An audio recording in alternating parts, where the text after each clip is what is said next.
బయట ఒక టాక్, మీరు మ్యారీడ్ కదా? No not yet. మీరు ఆల్రెడీ పెళ్ళైన ఫస్ట్ ఆయన్ని వదిలేసి మళ్ళీ ఇంకొకరిని మళ్ళీ పెళ్లి చేసుకున్నారనే రూమర్స్ బయట నడుస్తున్నాయి, అది ఎంతవరకు నిజం? రూమర్స్ ఇంకేమున్నాయి, ఇంకొకసారి కంటిన్యూస్ గా అట్లే చెప్పు, వినుకుంటా కూర్చుంటాను. దీనికి మీ రియాక్షన్ ఏంటి? యాక్చువల్లీ వినడానికి వింటుంటే మనం బోల్డ్ ఉంటుంటాయి, అదే కదా ఇది మెయిన్ పాయింట్. దీనికి మీరు ఏం రియాక్ట్ అవుతారు? రాసుకోవడానికి కూడా చాలా మంది ఈ మధ్య యూట్యూబర్స్, రివ్యూవర్స్ చాలా మంది చెప్పడానికి కూడా చాలా తయారైనారు. I can see that completely, but that's not true. And I already told on the show also Yash ని నేను చేసుకోబోతున్నా అనేసి. అండ్ అదే కాకుండా మీ మీ మదర్ ఒక ఇంటర్వ్యూలోనే అదొక బిట్ అనేది ఒకటి బయటికి రావడం జరిగింది. లైక్ సోనియా లోపల ఎలాగున్నా మాకైతే ఏం ప్రాబ్లం లేదు, కానీ వాళ్ళ అత్తయ్య వాళ్ళకి ప్రాబ్లం అని చెప్పి ఇదో ఒకటి మీ ఫ్యామిలీ ఇంటర్వ్యూలో మాట్లాడడం జరిగింది మీ అమ్మగారు. దానికి మీ రియాక్షన్? నేను చూడలేదు, నేను అది ఇప్పటి వరకు నాకు అది రాలేదు. మరి మీ దాకా ఇంకా రాలేదు అది? ఓకే, మీ అమ్మగారు అలా అన్నారు అనమాట. అండ్ ఐ డోంట్ థింక్ నాకు అంటే లైక్ వాళ్ళు ఫీల్ అవుతారు, వీళ్ళు ఫీల్ అవుతారు అనేది కంప్లైంటే లేదు నాకు.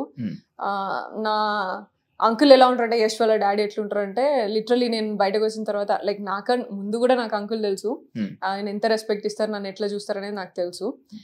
బయటకు వచ్చిన తర్వాత నేను తెలుసుకునేది కొన్ని ఏంటంటే, ఐ ఫెల్ట్ రియలీ హ్యాపీ. అంటే మీరు వచ్చేటప్పుడు భయపడ్డారా ఆయన ఏమని అంటారా అని? No no no no no అంటే ఇంత చేస్తారు అని నేను అనుకోలేదు. లైక్ యూనో ఈ లిటరలీ వెళ్ళి ప్లక్కాడరు అది చూపించి ఓటేయండి అని చెప్పేసి ఓటింగ్ క్యాంపెయిన్ చేసుకున్నారంట అంకుల్.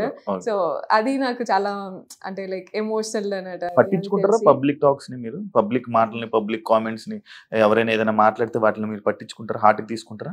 అది అసలు నా దగ్గర రానే రాదు నాకు ఎప్పుడు కూడా. And I'm completely like I'm workaholic. First of all నాకు నెక్స్ట్ ప్రాజెక్ట్ ఏంటిది, నెక్స్ట్ ఏం చేయాలి, ఇదే ఆలోచన ఉంటుంది ఫస్ట్. అంత చూసి దాన్ని అటెన్షన్ పే చేసేంత టైం నాకు ఉండదు. And I'm very much cared only about my close people. నా ఫ్యామిలీ ఏంది, నా చుట్టూ ఎంతమంది ఉన్నారు, నా చుట్టూ ఒక 10 మంది ఉంటారు నాకు. నా కజిన్స్ గానీ, నా అన్న వదిన వీళ్ళు, అండ్ నా వేరే తమ్ముళ్ళు, ఇట్లా అందరూ ఉంటారు. వాళ్ళు ఆ లిమిటెడ్ సర్కిల్ తప్ప దీని తర్వాత ఎవరు ఏమనుకున్నా కూడా నాకు పెద్ద ఫరక్ ఏం పడదు. మీ గురించి ఎవరు ఏం మాట్లాడుకున్నా, ఏం కామెంట్ పెట్టుకున్నా నాకు అనవసరం అన్నట్టు ఉంటారు.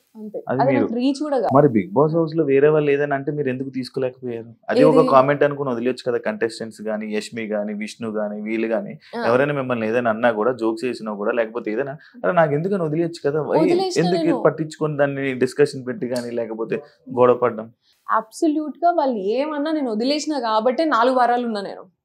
నేను అంత స్ట్రెంత్ నేను ఉన్నది కాబట్టి నన్ను కంప్లీట్ గా ఐసోలేట్ చేసినా సరే నేను 4 వారాలు నేను మెయింటైన్ చేయాలి. పట్టించుకొని ఉంటే 2 వారాలు ఉండేవాళ్ళ. అంతే, 2 వారాలు కూడా ఫస్ట్ వారమే వచ్చేసేదాన్ని. నేను పట్టించుకోను, నాకు అంత స్ట్రెంత్ ఉంది కాబట్టి I would have still there.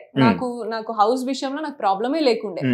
I knew like you know week కి మారుతుంది, వీక్ కి మనుషులు కూడా అర్థం చేసుకుంటారు. అండ్ మెల్లమెల్లగా అందరి ఫేసెస్ బయటపడతాయి, అందరికి అర్థం అవుతాయి. And I was literally just waiting to understand like నా రియల్ నేచర్ నీకు తెలిసినప్పుడే నువ్వు నా దగ్గరికి రా, నువ్వు నన్ను నమ్మినప్పుడే నా దగ్గర రా. ఉత్తిగా ఏదో నన్ను జస్ట్ మాట్లాడింది కదా అని చెప్పేసి, లేకపోతే జస్ట్ ఇట్లా అన్నది అని చెప్పేసి నేను I don't expect people to come to me like that. నాకు రిలేషన్ కానీ, నాతో ఫ్రెండ్షిప్ కానీ నాకు అట్లా అవ్వాలి. అండ్ ఇంకా బెటర్ ఏంటంటే నా నెగిటివ్ ఏమైనా తెలుసుకొని నా దగ్గరికి వస్తే ఇంకా మంచిది. ఎందుకంటే every human being will have their own positives and floss. నేను నీకు పాజిటివే చూపించి నేను దగ్గర తెచ్చుకోను నేను అట్లా. సో నేను పిచ్చింగ్ చేసేటప్పుడు కూడా, క్లాన్ చేంజ్ పిచ్చింగ్ చేసేటప్పుడు నేను అదే చెప్పిన, that they used it in a different way. నేను ఎట్లా ఆలోచిస్తానో నువ్వు చూసినావు. ఫిజికల్ గేమ్ అనేది నా చేతుల్లో ఉండదు.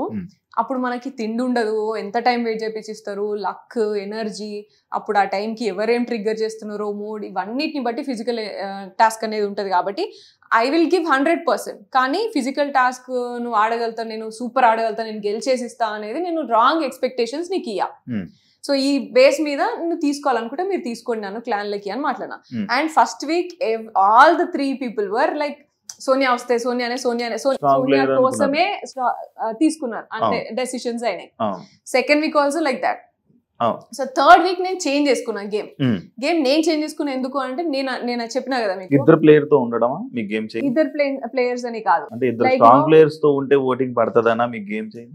నో, స్ట్రాంగ్ ప్లేయర్స్ నేను డిసైడ్ అయినాక పృథ్వీ వచ్చింది కదా, నేనేం పృథ్వీ పోయినాక నేను రాలే, నిఖిల్ క్లాన్ లకి నేను పోయినాక మిగతా వాళ్ళందరూ వచ్చారు. So that was not my decision. And నేను ఎప్పుడైనా సరే నామినేషన్ పాయింట్స్ గానీ, నేను క్లాన్ చేంజెస్ గానీ, నేను ఏది కూడా వేరే వాళ్ళతో డిస్కస్ చేయను. నేను ఆ టైంకి నాకేమనిపిస్తే ఆ టైంకి నేను అది చేస్తా. ముందు వెనకాల డిస్కషన్ అనేది నామినేషన్ అయిపోయినాక కూడా I take lot of time. ఎందుకంటే నేను వెంటనే నేను పాయింట్స్ మాట్లాడింది కరెక్ట్ అయినప్పుడు నేను ఎందుకు నీకు వెళ్ళి బటర్ వేస్తా మళ్ళా? Usually people do that. I don't care. నేను వేసిన పాయింట్స్ నిజం, నువ్వు రియలైజ్ చేసుకోవడానికి నీకు టైం ఇస్తా నేను. దాని తర్వాత నువ్వు ఏమన్నా ఉంటే అప్పుడు మాట్లాడతా. నేను అట్లా వెంటనే అవన్నీ చేయను. So game point I'm very much clear and emotional and all these things I'm very much clear in that. Yeah, like adulterated comedy అని చెప్పి ఒక అమ్మాయిని మీరు అన్నారు. మీరు నిఖిల్ తోని పృథ్వీతోని బిహేవ్ చేసిన దానికి ఏమైనా కొత్తగా పేరు పెట్టాలా అని ఒక క్వశ్చన్ మార్క్. అండ్ పృథ్వీకి మెడ మీద చేయి పెట్టి రబ్ చేయడం ఒకటి వీడియో, లైక్ జనాలకు చూపించింది అదొకటి. అండ్ నిఖిల్ కి చెస్ట్ దగ్గర చేయి పెట్టి మీరు అలా చేయడం ఒకటి. అది ఏ సిచ్యువేషన్ లో మీరు పెట్టుంటారు? ఎందుకు అంత అవసరం ఏముంది? I told you know, like నేను ఒక బెలూన్ టాస్క్ లో వాడిని నేను నువ్వెవడరా నాకు చెప్పడానికి అని అన్నా. నేను డెసిషన్ తీసుకునేటప్పుడు స్విమ్మింగ్ పూల్ లో కన్సిడర్ చేయ, ఇది కన్సిడర్ చేయంటే నువ్వెవడరా నాకు చెప్పడానికి అన్నా. అది నాకు అసలు బ్రెయిన్ లో లేను లేదు, అసలు నేను అన్నా అన్న సంగతి కూడా నాకు గుర్తులేదు. టాస్క్ దాంట్లో అయిపోయిన తర్వాత కూడా నాకు అసలు చాలా టైం వరకు నేను వేరే అన్ని ఆలోచిస్తున్నాను. ఎందుకంటే అబ్బాయి వాజ్ అప్సెట్. అబ్బాయి నాతో చెప్పని కూడా చెప్తలేడు. గేమ్ అయిపోయినాక నేను పోయి అబ్బాయితో మంచిగా మాట్లాడు. దీని వల్ల మీరు అలా చేశానని అంటారా ఏంటి? ఇప్పుడు దట్ వాజ్ ఇట్ నో. అప్పుడు అంటే ఇలా మాట్లాడాలా? ఇలా మాట్లాడి ఈ విధంలోనే మీరు నిఖిల్ తోనే నెక్స్ట్ డే మార్నింగ్ ఏమైందంటే, దానికంటే ముందు దిస్ వాజ్ దేర్. నన్ను కూడా తిట్టినావు నువ్వు. సంచాలకు ఉన్నప్పుడు, సారీ ఫోటో టాస్క్ ఉన్నప్పుడు నన్ను తిట్టి పంపించేసినావు నువ్వు. ఒక్కసారి కనీసం సారీ కూడా చెప్పలే, కనీసం ఫీల్ అయినావు అని కూడా అడగలేదు. కానీ పృథ్వీని తిట్టినప్పుడు మాత్రం ఒక రోజు అంతా ఫీల్ అవుతున్నావు నువ్వు అని డిస్కషన్ జరిగింది. 1 hour డిస్కషన్ జరిగింది. అప్పుడు that was the situation. Like మీకు చిన్న బిట్ కట్ చేసి నీకు చూపిస్తే నన్నే చేయమంటావు. ఇప్పుడు నేనున్న ఎనర్జీ, నేనున్న సిచ్యువేషన్ నాకు ఇంపార్టెంట్ కదా. That was there. కానీ చూసిందే నిజం కదా. నువ్వు అదే అంటున్నా, నువ్వు మొత్తం చూపించింటే నువ్వు మొత్తం నిజంగా నమ్మేటోని కావచ్చు. కానీ నీకు చిన్న పార్ట్ చూపించి ముందంతా కాన్వర్సేషన్, తర్వాత కాన్వర్సేషన్ చూపించకపోతే నేనేం చేస్తా దానికి? కానీ మీరు ఇక్కడ చేసింది తప్పు అంటారు, అది రైట్ అంటారు? అబ్సల్యూట్లీ నేను తప్పు చేయలేదు. అండ్ నేను ఎక్కడ చేతులు పెడతానా, ఎక్కడ ఏలు పెడతానా, లేకపోతే ఎక్కడ కంటి చూపు ఉంది అనేది ఆ మాత్రం if you cannot understand, that's not my problem. నేను ఏ ఎనర్జీలో ఉన్నా, నేను ఏం కాన్వర్సేషన్ లో ఉన్నా, ఏ సిచ్యువేషన్ లో ఉన్నా వాళ్ళని నేను ఎట్లా ట్రీట్ చేస్తా అనేది నాకు ఇంపార్టెంట్. ఇప్పుడు నేను ఒక చిన్న పిల్లోడు ఉన్నాడు, నాకు నా అల్లుడు ఉంటాడు, వాడు పక్కన కూర్చుంటే వాడిని ఇట్లా ఇట్లా అంటూనే ఉంటావాన్ని. దానికి నువ్వు ఇప్పుడు ఏజ్ లో చిన్న కాబట్టి వాడు చిన్నగా కనిపిస్తాడు కాబట్టి నువ్వు అట్లా తీసుకుంటావా, లేకపోతే జస్ట్ పెద్ద ఉన్నాడు కాబట్టి ఇట్లా తీసుకుంటావా అనేది that is your version. I don't care. I literally don't care. ఎందుకు అంటే అన్నా చెల్లె, మా అన్నయ్య నాకు 40 మంది కజిన్స్, 2 అన్నలు, సొంత అన్నలు. వీళ్ళందరితోని నేను మాట్లాడుతున్నప్పుడు కానీ, తిరిగినప్పుడు కానీ, బయట తిరిగినప్పుడు కూడా అనుకున్న జనాలు ఉన్నారు. సో నేను అవన్నీ పట్టించుకుంటే, నేను బిహేవ్ చేయాలనా? అదైతే మంచి వే అంటారు, బట్టి కాన్వర్సేషన్ ని బట్టి కదా. అదే మీరు అది చేసింది అది ఒక మంచి వేలో చేసాను అంటారు. నేను మంచి వే, బ్యాడ్ వే అని కాదు. నేను ఆ కాన్వర్సేషన్, నేను సిచ్యువేషన్, నేను వాళ్ళని ట్రీట్ చేసే విధానం నాకు తెలుసు. నేను ఒక కిడ్స్ లాగా ట్రీట్ చేసిన, ఒక అన్నలాగా, తమ్ముళ్ళలాగా, కిడ్స్ లాగానే ట్రీట్ చేసిన తప్ప నేను ఇంకొకలాగా ట్రీట్ చేయలేదు. అండ్ నేను ఒకవేళ ట్రీట్ చేసిన అవతలోడు తీసుకోవాలి కదా. అవతలోడు కూడా అదే సిచ్యువేషన్ అట్లే నార్మల్ గా ఉన్నాడంటే అంతే కదా. మరి అంటే మీరు అదే అంటున్నారు, అన్నలాగా తమ్ముళ్ళలాగా. ఆ అన్న తమ్ముళ్ళు అయితే అలా చేస్తారా? వాళ్ళు మీరు అన్న తమ్ముళ్ళు అని మీరు అనుకుంటారు, వాళ్ళు అలా అనుకున్నారా మిమ్మల్ని చెల్లి అని? డెఫినెట్. వాళ్ళు ఎన్నిసార్లు చెప్పారు మాకు మదర్లీ ఫీలింగ్ ఉంటది, మంచి కేర్ చేస్తారు అని. చాలా సార్లు చెప్పారు. ఎవరికి చెప్పారు? మాకు చెప్పారు, వేరే వాళ్ళకి కూడా చెప్పారు. వేరే వాళ్ళకి చెప్తే మరి యష్మి అని కానీ, లేకపోతే మిగతా హౌస్ మేట్స్ మిమ్మల్ని ఎందుకు వాళ్ళ అన్న చెల్లెళ్ళని ఎప్పుడు అనలేదు? అండ్ మిమ్మల్ని మీ డిస్కషన్ లో కూడా అలా చెప్పలేదు? లాస్ట్ సండే ఎపిసోడ్ అయితే రీసెంట్ గా అదే లాస్ట్ లోనే, దాని తర్వాత ఏమైందో తెలియదు, వాళ్ళ డిస్కషన్ ఏం జరిగిందో తెలియదు.